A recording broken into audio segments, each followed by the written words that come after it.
Birth control کے بارے میں، یعنی ضبط ولادت کے حوالے سے، تو بھائی نے لکھا ہے کہ کیا کچھ صورتوں کے اندر یہ مباح بھی ہوتا ہے یا مسلمان اس بات کا مکلف ہے کہ بغیر کوئی سوچے سمجھے اپنے خاندان کے اندر اضافہ کرتا چلا جائے، جس طریقے سے احادیث مبارکہ سے ہمیں اس کا ثبوت بھی ملتا ہے اور حکم بھی ملتا ہے؟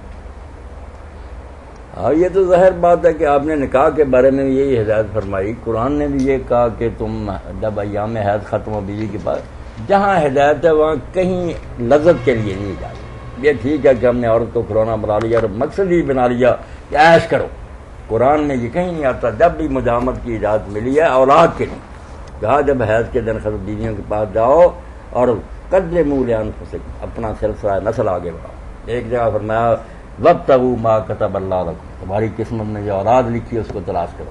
اس لیے یہ قوت صرف عیاشی کے لیے نہیں ملی تھی، مگر ہم اس کے پیچھے پڑ گئے۔ اب ساری دنیا نے ہمیں بدنام کیا کر دیا کہ اسلام کیا کہ عورتوں کا ایک بڑا اکٹھا کر لو، بس 4 بیویاں اور عیش کرتے رہو۔ بات تو اولاد کی، قرآن کے نزدیک مقصد اولاد ہی تھا، اور اسی لیے بچنا چاہیے۔ اب لوگ کہتے ہیں کہ برتھ کنٹرول وغیرہ، آپ دیکھیں گے یہ عدل تھا اور یہ برتھ کنٹرول یہ تباہ کرنے کے لیے۔ جب آدمی مطمئن ہو جاتا نا کہ اب بچہ نہیں پیدا ہوگا، دن رات اسی بن گئی، ساری قوت ختم، دماغ گیا، ہاتھ پاؤں کانپنے لگے، دل دھڑکنے لگا، رنگ زرد ہو گیا۔ یہ معمولی کام ہے؟ جسم کی گریس ساری نکل گئی، کچھ نہیں، کسی کام کا نہیں رہ گیا، ٹانگیں کانپیں گی، دماغ ختم ہو جائے گا، نہ کچھ پڑھ سکے گا۔ برباد نہیں کرنا، سنبھال کر۔ بہت خاص موقع جہاں سے جب آدمی اسی کے پیچھے پڑ جاتا ہے نا تو خود بھی برباد ہوتا ہے اور دنیا کو بھی۔ اس سے ایک چھوٹا سا سوال بھی لیں گے؟ کریں گے، بالکل۔ جی اللہ کا رسول کہتا تکاثر، زیادہ اولاد پیدا کرو۔ میں السلام علیکم۔ اگر ایک آدمی کا ایک بچہ ہو اور وہ سمجھتا ہو کہ چلے میرا بچہ 2-3 سال کا ہو جائے، تھوڑا چلنے لگ جائے، اس کی ماں اچھے طریقے سے اس کی نگہداشت کر لے، یعنی ذہن کے اندر رزق کے حوالے سے کوئی خلل نہیں ہے، وہ سمجھتا ہے کہ اللہ تعالیٰ رزق وافر دینے والے ہیں، لیکن اس کے دل کے اندر یہ ہے کہ بچہ تھوڑا سا اپنی ماں کی محبت لے لے، تھوڑا سا بڑا ہو جائے، ہمارا پیار محبت سمیٹ لے اور پھر دوسرے بچے کی ہم خواہش کریں، تو کیا ایسا کرنا اسلامی روح سے جائز ہے؟ یہ تو بہت نیک خیال ہے ان کا، ایسا ہی ہونا چاہیے۔ بچوں کو کچلنا تو نہیں چاہیے کہ وہ بھی دودھ نہ پورا پی سکے اور پھر ٹٹیاں اور دست اس کو لگ جائیں، عقل ہونی چاہیے۔ مگر اس کے لیے طاہر صاحب جو کرنے کا کام تھا نا وہ لوگ کرتے نہیں، نہ ان سے ہوتا، یہ زبر سے کام، صبر کرو۔ نہیں چلیے مولانا، چھوٹا ہے تو آپ کیوں ہلکے ہو گئے ہیں، صبر کریں۔ اور یہ کوئی ایسی چیز نہیں، بالکل آپ بے شک آپ نوجوان نہ مانے، ایسی نہیں کہ بھوک کی طرح تنگ کریں، یہ خیال کر لیں۔ اگر آپ پیچھے پڑ جائیں گے ایک دن صبر نہیں ہوگا، بلکہ منٹ نہیں ہوگا، اور اگر نہیں سوچیں گے سال سال آپ پھرتے رہیں، کوئی خیال نہیں ہے۔ یہ چھیڑ چھاڑ خود جو ہے لوگوں کے ادھر لے جاتی ہے، ورنہ ایسی کوئی بات نہیں۔ معذرت کے ساتھ بچے کو پلنے دینا چاہیے، یہ بالکل اس کا حق ہے، ظلم نہ کریں۔ آپ دیکھیں اللہ کے رسول تو پہلے حرام ہی کر دینے والے تھے کہ دودھ کا زمانہ جو ہے اس میں مباشرت حرام ہے، غیل کو آپ حرام کرنے والے تھے، مگر پھر لوگوں نے کہا اللہ کے رسول ہم نے دیکھا کہ فارس اور روم کے لوگ کرتے ہیں، کوئی بچے ان کے نہیں ضائع ہوتے، تو آپ نے بھی یہ دیکھ کر کہ اگر اتنی پابندی لگا دی جائے تو پھر لوگ بدکاری کرنے پر مجبور ہو، کتنی بیویاں رکھے، تو اجازت دے دی مگر بکراہت کہ اچھا نہیں یہ کام، مگر کبھی اگر خاص غلبہ کرے کر لو، اس حد تک رہیں تو ٹھیک ہے۔ مولانا پہلے ہمارا جوائنٹ سسٹم تھا، فیملیوں کا، گھروں کا، اس کے اندر کچھ مواقع کم ملتے تھے، اب چونکہ الگ سے ایک دنیا آباد ہوگی ہر گھر کی، تو اس لیے الگ سونا، الگ رہنا، پھر اس وقت ضبط کرنا کچھ ناممکن اور مشکل سی بات ہے، بالکل آپ عقلی اعتبار سے نظر آتی ہے۔ بالکل آپ ٹھیک کہہ رہے ہیں، ایسا نہیں ہے، بالکل آپ تجربہ کر کے دیکھیں، میرے کہنے پر اللہ کے لیے کچھ آپ نا تھوڑا سا اپنے آپ کو روک لیں، آپ دیکھیں گے مہینے گزر جائیں گے، کوئی خیال نہیں ہے۔ اور اگر آپ ایک ہی جگہ لیٹیں گے، چھیڑ چھاڑ کریں گے تو پھر کیا بچیں گے؟ اور یہ جو ہے نا مصنوعی ذرائع، ان کا نقصان یہ کفار ہمارے خیر خواہ نہیں، نہ ان کو فکر ہے کہ ان کے بچے، وہ کہتے ہیں کہ اگر ان کو یہ بات جائے، اس کا چسکا پڑ جائے، یہ ان کے اندر یہ ہو جائے شوق پیدا کہ جمع کرتے جاؤ، اولاد تو ہونی نہیں، مصنوعی یہ چیزیں، پھر یہ دن رات اس کام میں رہیں گے، اور بالکل ہے یہ مسلمان کسی کام کے نہیں، دین تو کیا دنیا کے بھی نہیں رہے۔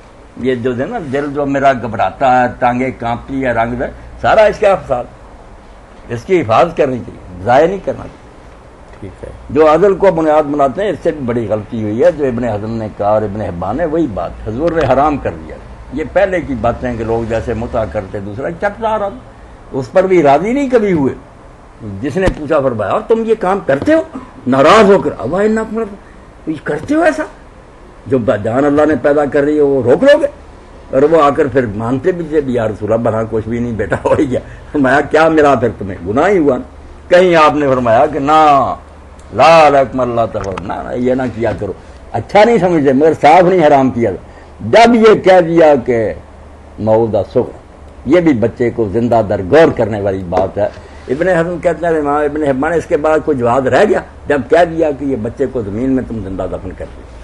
اگر پہلا تیار ہی نہیں. مولانا شاید وقت کے حوالے سے ہمارے پاس آخری سوال ہو. ڈاکٹر صاحب یہاں تشریف فرمائے سامی صاحب، تو ان کا سوال یہ ہے کہ والوالدات یرضعن، اور مائیں 2 سال تک بچوں کو دودھ پلائیں، اور سائنسی تحقیق سے وہ کہتے ہیں یہ بھی ثابت ہے کہ ایام رضاعت میں عورتوں میں اکثر حیض نہیں آتا، گویا کہ دودھ پلانے والی عورتیں خود بخود ضبط ولادت یا فیملی پلانے کی طرف چل پڑتی ہیں. اسلام پر چلنے سے تو فیملی پلانا خود بخود ہو جاتی ہے. اگر ماں اپنا بچے کو دودھ پلائے تو وہ کہتے ہیں کہ جو ایام ہے وہ نہیں آتے. لیکن مولانا یہ سب کے ساتھ ضروری نہیں. مجھے بھی کسی نے یہی بتایا تھا تو میرے دونوں بیٹوں کے درمیان کل 13 مہینے کی مدت ہے. رضاعت کے اندر ہی حمل ہو جاتا ہے، یہ کیوں نہیں ہوتا؟ ایسی کوئی بات بس. لیکن شاید بعض عورتوں میں ایسا نہ ہوتا ہو مولانا. بے شک ہو، جو کوئی کرنا تو چاہیے بچے کے ساتھ جو نا ظلم نہ کرے، اپنے آپ کو روکے ضبط کریں. بہت ہی خاص کر کسی وقت غلبہ چلو گزارا کر لیں.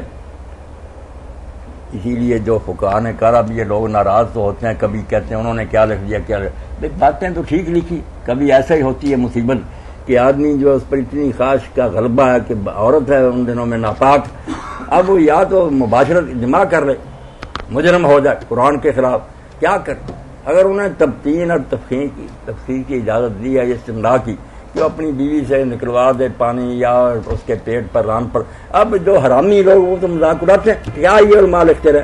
پتہ تو چلتا ہے جب یہ سر پر پڑتی ہے ضرورت آ جاتی نا اس وقت سوچتا ہے کہ کتنے خدا کے نیک بنے جنوں کا حرام سے بچ جا، اس طرح خواہش پوری کر لے. تیری بیوی اگر احون و شرین کی بات نہیں، احون و شرین کی بیوی ناجائز تو کوئی نہیں، بیوی نے ہاتھ سے نکال دیا پھر کیا ہوگا. ہاں یہ باتیں صرف بیوقوف لوگ اچھالتے ہیں کہ ایسی فقہ بھائی ہر جگہ قرآن حدیث میں ایسی باتیں ہیں، ضرورت کا لحاظ ہوتا. اگر علماء نے کہا کہ بالکل سمجھتا میں غرق ہو رہا ہوں، وہ اپنے ہاتھ سے بھی نکال دیتا ہے تو چلو اللہ اسے معاف کر دے. زنا کر رہا تھا تو وہ ٹھیک تھا. تو قدر کرنی چاہیے کہ مسئلے ان کو بدنام نہیں کرنا ہے، اصل موقع پر رکھنا چاہیے کہ انہوں نے کہا کس رنگ میں ہے. اصل مولانا بات یہ ہے کہ بنیادی طور پر آدمی پوری عبارت تو پڑھتے نہیں ہے لیکن آخری جملہ پڑھ کے وہ پھر نہیں، پہلے تحرمیہ نیت بد ہوتی ہے نا، اعتراض کی نیت سے پڑھتے ہیں کہ اس مسئلے کو اچھالنا ہے، دعائی دینی ہے کہ فقہاء نے لکھ لیا وہ لکھ لیا، اور کرتے سارے ہیں. یہ بھی نہیں کہ کرتے نہیں، کام وہی کرتے ہیں. پھر لوگوں میں کہیں گے پرہیزگار بنیں گے، فقہ میں یہ لکھا. سب کی سب قسم لے لو کہ تم یہ کرتے یہ نہیں، جب ایسے دن ہوتے جائیں تم کیا مان جائیں گے. تو پہلے ہی ماننا چاہیے کہ علماء نے اگر کوئی بات دے حرام اگر وہ نہیں تو ٹھیک ہے کہ اگر وہ اس طریقہ سے اپنی خواہش پوری کرے تمہارے پاس کوئی دلیل ہے حرام. تو اس لیے آپ میری باتیں سنتے رہتے ہیں کہ کوئی فقہ کو بدنام نہ کرے. آپ کوئی مسئلہ نہیں قبول کرتے دلیل سے، بے شک ہے کہ میرے خیال میں یہ نہیں اس سے دوسرے، مگر یہ جو ہے نا غلط پروپیگنڈا کہ یہ علماء کیا لکھتے رہے، علماء کچھ نہیں لکھتے رہے، وہ آپ سے 1000 درجہ زیادہ مطلع. ان کے تقوی اور پرہیزگاری تک آپ نے کیا پہنچا کہ وقت کی حکومتوں نے انہیں قضا پیش کی کہ چیف جسٹس ہو جو ساری سلطنت کی، اپنی مرضی کے حاکم رکھو. جانے جیلی جیل خانوں میں زہر پی لیا، کوڑے کھائے، قبول کی کہ ہم ان ظالم حاکموں کی تائید نہیں کر سکتے. اب ایسے اماموں کی داڑیاں جو پکڑے کہ ابو حنیفہ ایسا سوائے رونے کے کہ ان کے پر رویا جائے کہ یہ نامراد کیا کر رہے ہیں، کن لوگوں کی بےزتی کرنے کی کوشش کی. کون کہتا ہے کہ وہ نبی ہے؟ نہ انہوں نے کہا، ان کے شاگردوں نے اختلاف کیا، دوسروں نے کیا. آپ کریں علم سے مگر احترام تو کریں نا. یہ بدبختی کہ ان کی بےزتی کریں گے، آپ کی عزت کون پھر کرے گا؟ جب اتنے بڑے بڑے اماموں کی بےزتی کرنے کا عادی بنا دیا تم ملاؤں کو کون پوچھے گا؟